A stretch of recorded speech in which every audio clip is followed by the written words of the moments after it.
സൂത്രൻ. ബബബന്റെ മോൻ മിണ്ടുന്നില്ലെന്ന്. എന്തോ കണ്ടു പേടിച്ചതാ. പേടി സ്വപ്നം കണ്ടതാ. കാലത്ത് എഴുന്നേറ്റിട്ട് ഇതുവരെ മിണ്ടിയിട്ടില്ല. പേടി സ്വപ്നം കണ്ടെന്ന് മോൻ പറഞ്ഞോ? വാ, മുഖവൈദ്യരെ ഒന്ന് കാണാം. പേടിക്കാനൊന്നുമില്ല. കുറെ കഴിയുമ്പോൾ താനേ മിണ്ടിക്കോളും. കുറെ കഴിയാൻ എത്ര നേരം വേണ്ടി വരും? അതുപോരാ, മോൻ മിണ്ടാതിരിക്കുന്നത് കാണാൻ വയ്യ. സംസാരിപ്പിക്കാൻ ഒരാളുണ്ട്, മിടുക്കനാ. ആളെത്തി.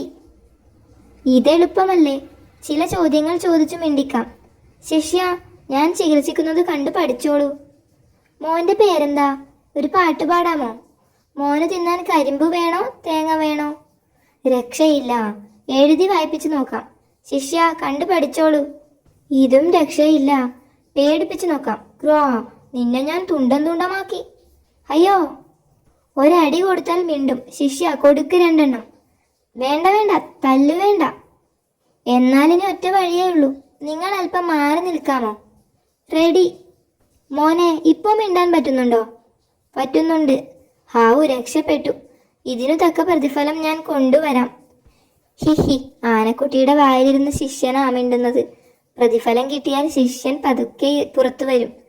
ഓടിവായോ, മോൻ പിച്ചുമ്പേയും പറയുന്നു.